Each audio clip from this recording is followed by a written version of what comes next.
Hi, எல்லாம் எப்படி இருக்கிறீங்க? எல்லோரும் நல்லா இருக்கிறீங்களா? வாங்க, இன்னைக்கு பாசிப்பருப்பு வச்சு ஒரு அல்வா செஞ்சிடலாம். இது பாசிப்பருப்பு அல்வா. இதுக்கு அசோகா அல்வான்னு சொல்லுவாங்க எங்கள் ஊர் சைடெல்லாம். எந்த ஊர்னு கேட்குறீங்களா? நான் தஞ்சாவூர் பக்கத்தில் ஒரு கிராமம் எங்கள் ஊர். அப்போல்லாம் இந்த ஸ்வீட் இல்லாமல் எந்த கல்யாணமும் எல்லா கல்யாணத்துலேயும் இந்த அசோகா அல்வா தான் செய்வாங்க. ரொம்ப பேர் போன அல்வா இது, தஞ்சாவூர் அசோகா அல்வா. வாங்க இதை எப்படி செய்யறதுன்னு பார்க்கலாம். அதுக்கு இந்த கப்பால் ஒரு கப்பு பாசிப்பருப்பு எடுத்து வறுத்துக்குவோம். நல்லா கொஞ்சம் வாசனை வர வரைக்கும் வறுத்துட்டு வேக வச்சு எடுத்துக்கலாம்.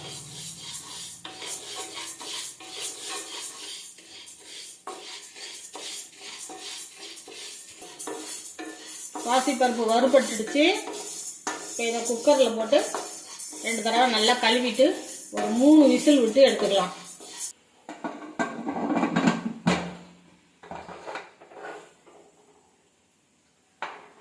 ஒரு 3 விசில் விட்டுக்கலாம்.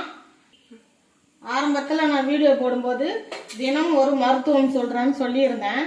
நடுவில் உங்களுக்கு அந்த மருத்துவம் பிடிச்சிருக்குதா எப்படின்னு கேட்டிருந்தேன். யாரும் கமெண்ட் பண்ணலை சரியா. ஒரே ஒரு சப்ஸ்கிரைபர் மட்டும் நீங்கள் மருத்துவம் சொல்லுங்கன்னு கேட்டுக்கிட்டே இருக்கிறாங்க.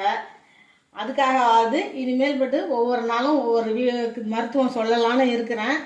நீங்கள் நினைக்கலாம் இவங்களுக்கு என்ன தெரியும் அப்படின்னு சொல்லி நினச்சிருக்கலாம். ஆனால் நாங்கள் எங்கள் வீட்டில் எல்லாருமே நாங்கள் பாரம்பரியமாக சித்த வைத்தியம் பண்ணுறவங்க தான். அதனால தான் எனக்கு தெரிஞ்சதை ஒவ்வொரு குறிப்பு சொல்லலான்னு நினச்சேன். சரியான கமெண்ட்லாம் எனக்கு வரல. அதனால் நடுவில் நான் நிறுத்திட்டேன். இனிமேல்ட்டு நான் ஒவ்வொரு நாளும் ஒவ்வொரு மருத்துவம் சொல்ல ட்ரை பண்ணுறேன். பாசிப்பருப்பு வெந்துடுச்சு. இதை நல்லா ஒரு கரண்டி வச்சு மசிச்சு எடுத்துக்கலாம்.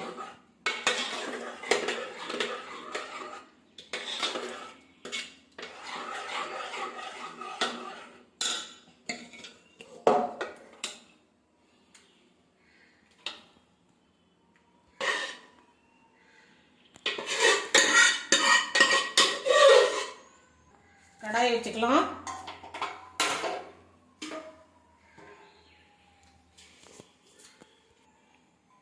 நெய் விட்டுக்கலாம்.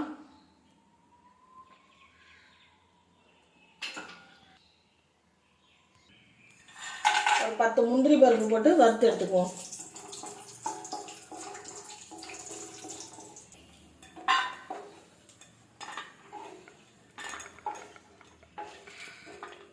அதுலேயே ஒரு 3 ஸ்பூனு கோதுமை மாவு போட்டு நல்லா கலந்து விட்டுக்கலாம்.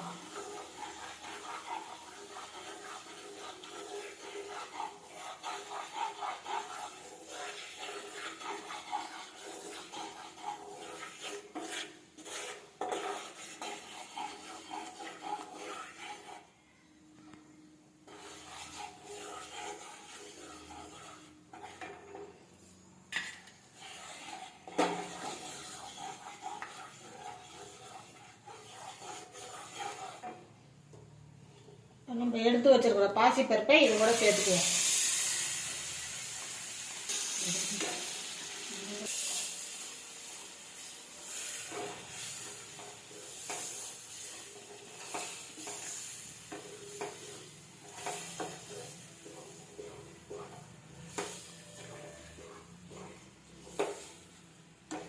கொஞ்சமா ஃபுட் கலர் சேர்த்துக்கலாம். கொஞ்சமா உப்பு போட்டுக்கலாம்.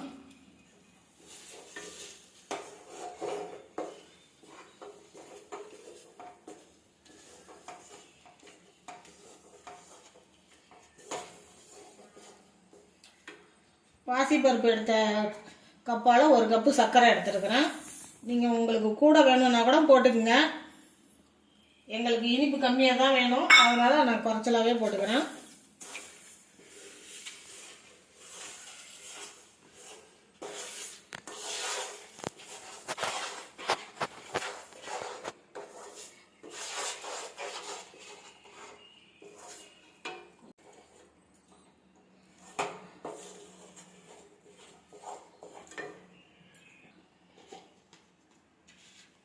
கொஞ்சமாக ஏலக்காய் பொடி போட்டுக்கலாம்.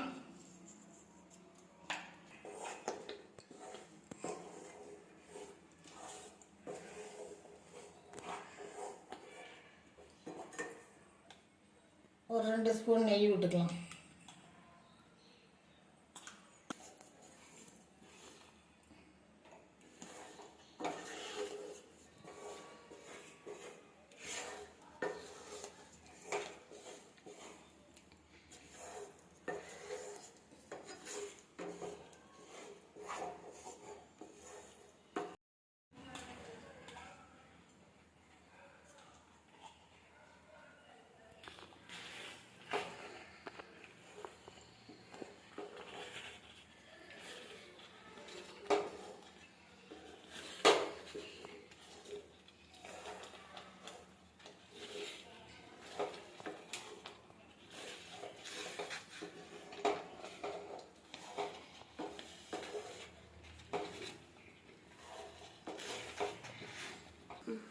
முந்திரி பருப்பு சேர்த்துக்கலாம்.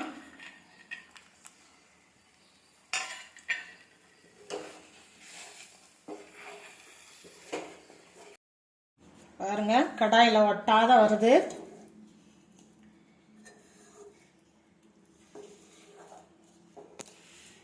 இந்த மாதிரி நீங்களும் செஞ்சு சாப்பிட்டு பாருங்கள். சாப்பிட்டு பார்த்துட்டு எப்படி இருக்குன்னு கமெண்ட்டில் சொல்லுங்கள். லைக் பண்ணுங்கள், ஷேர் பண்ணுங்கள், சப்ஸ்கிரைப் பண்ணுங்கள்.